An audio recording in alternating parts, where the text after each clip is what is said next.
اعوذ باللہ السمیع العلیم من الشیطان اللعین الرجیم بسم اللہ الرحمن الرحیم وَإِنَّ مِن شِيَّتِهِ لَا إِبْرَاهِيمَ اللہم صلی علی محمد وآل محمد الحمدللہ ثم الحمدللہ۔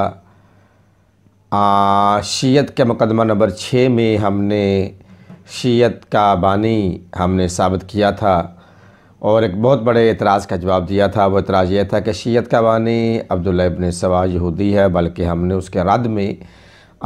یہ جواباً کلمات ادا کیے تھے کہ شیعت کا بانی عبداللہ بن سبا جو فرضی کریکٹر ہے وہ نہیں ہے، بلکہ شیعت کا بانی ختمی مرتبہ حضرت محمد مصطفیٰ صلی اللہ علیہ وآلہ وسلم کی ذات ہے۔ اب یہاں پر باقاعدہ شیعت کی ابتدا بعد از وصال رسول کب ہوئی؟ فوراً وصال رسول کے بعد جو شیعہ نے محمد و آل محمد تھے رسول کی موجودگی میں، جب خلافت تقسیم ہو رہی تھی، خلافت کا موضوع زیر باس آیا، تو مسلمانوں کے 3 گروہ بنے تھے۔ ایک گروہ انصار میں سے، ایک گروہ قریش میں سے اور ایک گروہ بنو ہاشم میں سے۔ اور بنو ہاشم میں سے تمام تر بنو ہاشم مولا کائنات علی بن ابی طالب کے ساتھ تھے، اور ساتھ ساتھ بہت سارے جلیل القدر صحابی جو کہ رسول اللہ کے دور میں علی کے شیعہ تھے وہ سامنے آئے۔ انہوں نے جناب سیدہ فاطمہ الزہرا سلام اللہ علیہا کے گھر میں ایک اکٹھ کیا، مجمع کیا، اور مولا علی کی خلافت کے لیے وہ لوگ اکٹھے ہوئے۔ تو یہ شیعت کی ابتدا دیکھی جائے تو بعد از وصال رسول جناب سیدہ فاطمہ الزہرا سلام اللہ علیہا کے گھر میں ایک گروہ وجود میں آیا کہ جو امیر کائنات کو علی بن ابی طالب کو رسول کے وصال کے بعد خلیفہ بلا فصل مانتا تھا، نہ کہ کسی اور صحابی کو خلیفہ بلا فصل مانتے تھے۔ انصار میں سے جو صحابہ نے جس کو خلیفہ بلا فصل مانا وہ تھے سعد بن عبادہ رضی اللہ تعالیٰ عنہ،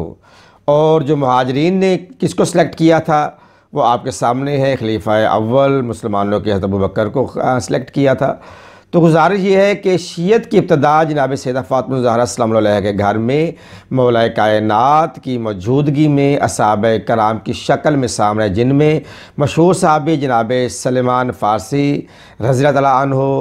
بلکہ علیہ السلام کہوں کیونکہ اس کے لیے اس نے فرمایا ہے سلیمان منا اہل بیتی، سلیمان میری اہل بیت میں سے ہے۔ تو پھر جناب عمار یاسر رسول کے غلام صحابی، جناب بلال حبشی یہ بھی غلام ہیں، اور جناب ابو ذر غفاری، جناب ابو ایوب انصاری، جناب جابر بن عبداللہ انصاری، اور ان کے علاوہ مقداد بن الاسود، یہ وہ صحابی تھے کہ جو شیعہ تھے، جو بی بی فاطمہ الزہرا سلام اللہ علیہا کے گھر میں جمع ہوئے، جن کا یہ اعلان تھا کہ ہمارے خلیفہ اول امیر کائنات علی بن ابی طالب ہیں۔ اور یہی شیعت کی سب سے بڑی علامت ہے کہ جو بھی رسول کے وصال کے بعد علی کو بلا فصل خلیفہ مانے وہ شیعہ ہوتا ہے۔ الحمدللہ یہ وہ صحابہ ہیں کہ جنہوں نے علی کو بلا فصل بعد از وصال رسول خلیفہ مانا، اور رسول نے بھی پہلی دعوت العشیرہ میں واحد علی بن ابی طالب کا، جس کے لیے ہمیں نص قرآن سے بھی ملتی ہے اور فرمان مصطفیٰ سے ملتی ہے۔ پہلی دعوت ذوالعشیرہ میں جب کوئی نہیں کھڑا ہوا تھا، رسول پاک نے فرمایا کون ہے جو میرے اس امر تبلیغ میں، اس مشن میں میرا ساتھ دے؟ تو اس وقت علی بن ابی طالب کھڑے ہوئے تھے، اور جب کھڑے ہوئے اپنی مدد کا وعدہ کیا، اپنے ایمان لانے کا وعدہ کیا، تو رسول پاک نے ذوالعشیرہ میں اپنے رشتہ داروں کو دیکھ کے کہا ان ھذا اخی ووصی و خلیفتی فیکم،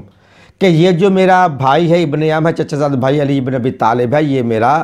بھائی بھی ہے اور میرا وصی بھی ہے اور میرا و خلیفتی میرا خلیفہ بھی ہے، فیکم تمہارے درمیان میں، تم میں سے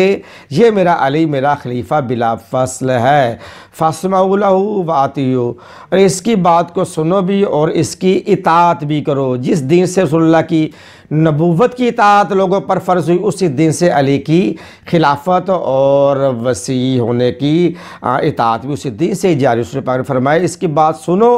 اور اس پر عمل کرو، بلکہ اس پر ابو لہب نے جاتے ہوئے جناب ابو طالب کو شرارتاً یہ لفظ ادا کیے اور ہنس کر کہے کہ دیکھو آج اس محمد نے تمہارے بیٹے کو تم پر مسلط کر دیا کہ اب اپنے بیٹے کی تم بات سنو بھی اور اس کی اطاعت بھی کرو۔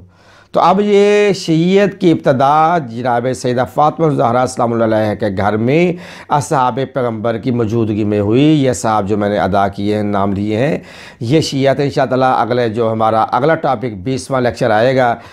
شیعیت کا، اس پہ میں بہت سارے ایسے صحابہ کرام کے نام سامنے لے کر آؤں گا کہ جو بعد وصال رسول شیعہ تھے اور شیعہ رہے اور شیعیت پر ان کا خاتمہ بالخیر ہوا۔ السلام علیکم ورحمۃ اللہ وبرکاتہ۔